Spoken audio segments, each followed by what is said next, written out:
কর্তৃক আয়োজিত আজকের এই কর্মী সম্মেলনের সম্মানিত সভাপতি আমির জনাব মোহাম্মদ ইসমাইল, উপস্থিত রয়েছেন মঞ্চে আমাদের প্রিয় ভাই কেন্দ্রীয় মজলিসের সদস্য চট্টগ্রাম মহানগরীর সম্মানিত নায়েব আমির নজরুল ইসলাম ভাই এবং উপস্থিত দিনী ভাইয়েরা।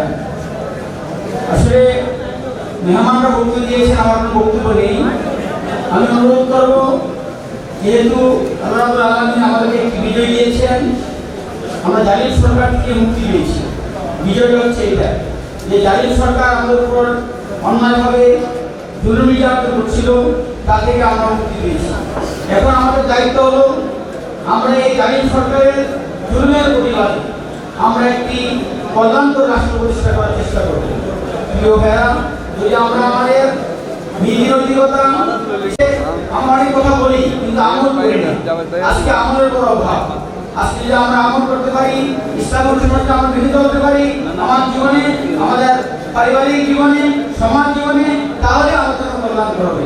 প্রিয় ভাইরা, আসুন আমরা যাতে এই চাঙ্গাল এলাকা, যে এলাকাতে আমরা 3 জন কমিশনার আমরা প্রথমে উপস্থাপন করেছি, 4 নম্বর ওয়ার্ড, 5 নম্বর ওয়ার্ড এবং 6 নম্বর ওয়ার্ড, যদি আমরা এই ভাইদেরকে নির্বাচিত করে নিয়ে আসতে পারি আমাদের প্রচেষ্টার মাধ্যমে, তাহলে আমরা আমাদের এই এলাকা বলতে পারবো যে আসলে আমাদের কাজের প্রসারিত হয়েছে।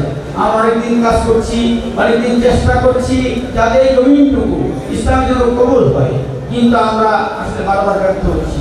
আমরা আশা করছি এবার ইনশাআল্লাহ একটি আর জালিয়াতি কোনো নির্বাচন হবে না, সাধারণ কোনো নির্বাচন হবে না। ইনশাআল্লাহ আপনাদের জন্য প্রস্তুত হয়ে কাজ করার জন্য আহ্বান রেখে আমি আমার বক্তব্য শেষ করছি। আমার তৌফিক ইল্লা বিল্লাহ। আসসালামু আলাইকুম ওয়া